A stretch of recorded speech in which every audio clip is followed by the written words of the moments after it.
গণতন্ত্রের খণ্ড রোধ আপনারা করতে পারবেন না, করতে পারবেন না। আমাদের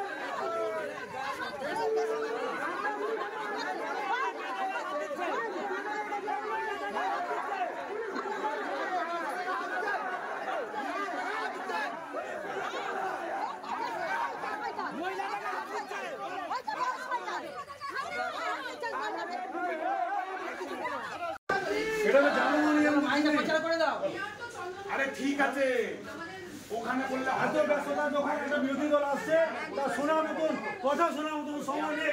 সেই সময় হবে ওনার, আমরা আবার আসবো।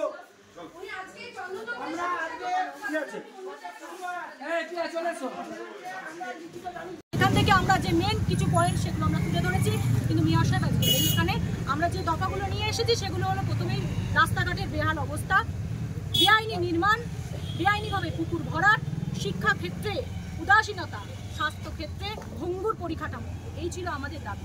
আজকে কি মেয়র সাহেব তো দেখা হলো? না না না, মেয়র সাহেব আমাদের ইন্টিমেশন পাওয়া সত্ত্বেও আমরা অনেকদিন আগে তাকে জানিয়েছিলাম আমরা আজকে আসছি, কিন্তু তিনি আজকে অনুপস্থিত। পুলিশের সঙ্গে দেখলাম ধস্তাধস্তি বেঁধে গেছে। পুলিশ আমাদের মহিলাদের কর্মীদের গায়ে হাত দিয়ে ঠেলে সরিয়ে দিয়েছে। পুলিশ কর্মী মহিলারা ছিল না তখন, তারা ঠেলে সরিয়েছে এবং তারা দলদাসের কাজ করছে। অবশ্যই আমরা দেখছি তারা সরকারের হয়ে কাজ করছে। আগামী দিন যদি মেয়র সাহেব আমাদের কোনো সদস্য না দেয়, আমরা পুনরায় 2 মাস নয়, এবার বলছি 1 মাসের মধ্যে আবার কর্পোরেশন ঘেরাও করবো।